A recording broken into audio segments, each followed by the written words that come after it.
मराठ्यांच्या आरक्षणाच्या लढ्याच्या इतिहासाचं जर पुस्तक लिहायचं झालं तर त्या पुस्तकाची सुवर्ण पानं, सुवर्ण अक्षरातली पाणी असतील ती 20 जानेवारी 2024 ते 27 जानेवारी 2024. पाटील साहेब, 20 जानेवारी 2024 ते आजचा दिवस 27 जानेवारी 2024. पाटील साहेब, हे 7 दिवस 20 ते 27 जानेवारी मोठा लढा झाला, काय भावना?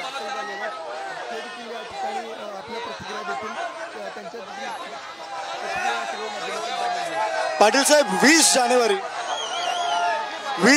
ते 27 जानेवारी लढा मोठा झाला, काय भावना? लढाई करणार सांगितलं, लढाई संपणार नाही, कारण प्रश्न अनेक आहेत मराठा समाजाचा.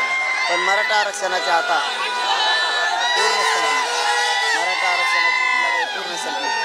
सगळ्या मराठा बांधवांना आता टप्प्याटप्प्यानं सगळ्यांना आरक्षण सुद्धा मिळणार आहे. टप्प्याटप्प्यानं सगळ्याचं काम होणार आहे. हा विजय माझ्या मराठा समाजाचा झाला आहे. माझ्या मराठा समाजाने खूप ताकदीनं काम केलं, खूप ताकदीनं काम केलं. त्याबद्दल या समाजाचं मनापासून आभार. आणि हा विजय मराठ्यांचा आहे, राज्यातला दुसरा कोणाचा नाही, माझाही नाही, माझ्या मराठ्यांचा हा विजय झाला आहे. आणि जो अध्यादेश तयार होत नव्हता, जो कायदा बनत नव्हता, आधी सूचना निघत नव्हती, ते मराठ्यांनी काढली. आम्ही म्हणलंच होतो मराठा शांततेत मुंबईकडे चला. नुसता मराठा समाज शांततेत जरी मुंबईकडे आला तरीही मराठ्यांना आरक्षण मिळतंय, अध्यादेश मिळतोय, आणि ते झालं, मिळाला. साहेब, एक चित्र अजूनही अस्पष्ट आहे. ज्या व्यक्तीच्या नोंदी सापडल्यात त्याच्या नेमक्या कोणत्या कोणत्या नातेवाईकांना आरक्षणाचा लाभ मिळणार आहे? त्याच्या परिवारातले सगळे नातेवाईक आणि त्याच्या सगळ्या सोयऱ्यांना सुद्धा. सगळे सोयरे म्हणजे नेमके कोण? गणगोतातले सगळे सोयरे, जिथं आपलं सोयरपण लग्नाच्या सोयरपणे जुळतात ते गणगोतातील सगळे सोयरे. आता आज निर्णय झालाय, मोठा निर्णय झालाय, मुख्यमंत्र्यांना नवी मुंबईमध्ये यावं लागलं. खरं तर ही मराठा आंदोलकांची धास्ती म्हणायची का? मराठा आंदोलक मुंबईत येऊ नयेत म्हणून मुख्यमंत्र्यांना स्वतः नवी मुंबईत यावं लागलं का?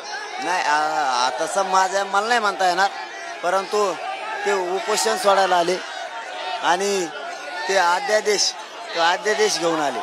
आणि ते अध्यादेश घेऊन येणं त्यांचं कर्तव्य होतं, कारण हा लढा लहान नाही. हा लढ्याने पूर्ण देश हादरून सोडलेला आहे, कारण कोणत्या बाजूला गाड्याच आहेत मराठ्याला.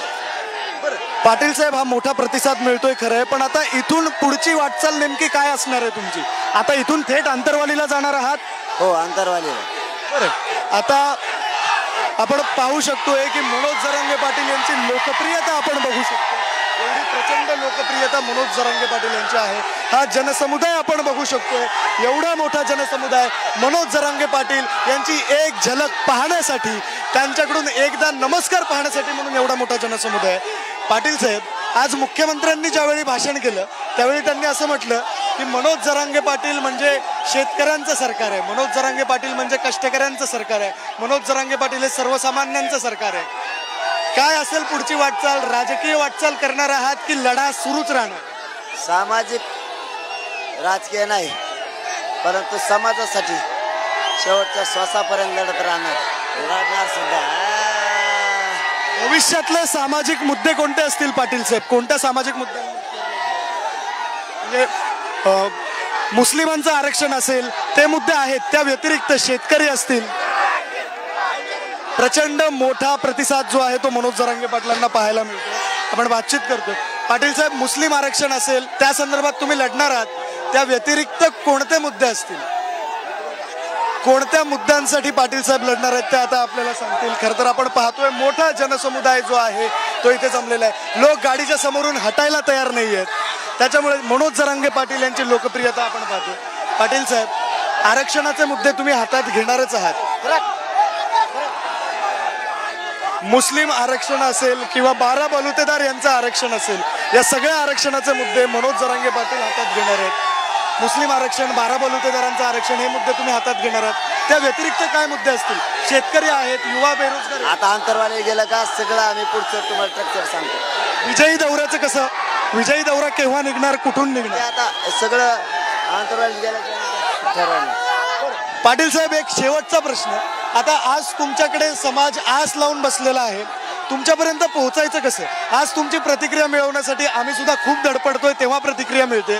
तुमच्याकडून मदत हवी असेल तर समाजाने तुमच्यापर्यंत कसं पोहोचेल? माझा फोन चालूच असतो, फक्त सध्या ठेवला नाही मी. हे आंदोलनाचा विजय मिळेपर्यंत संघटना सुरू करणार आहात? हो, सुरूच आहे. कोणती? माझ्याकडे नाही फोन. कोणती? नाव काय संघटनेचं? मनोज जरांगे पाटील संघटना नाही, फोन म्हणतोय मी. अच्छा, हा, फोन चालूच आहे, आता संपर्क करायला. धन्यवाद. हे होते मनोज जरांगे पाटील आणि त्यांनी म्हटलेलं आहे की लवकरच विजयी दौरा जो आहे तो आम्ही जाहीर करू आणि त्यांचा फोन हा सतत चालू आहे. लोक त्यांच्याशी कधीही संपर्क करू शकतात आणि शेवटच्या श्वासापर्यंत समाजासाठी लढत राहणार असंही मनोज जरांगे पाटील म्हटले. कॅमेरा पर्सन ललित चौधरीसह मी विक्रांत शिंदे, पुढारी न्यूज, नवी मुंबई.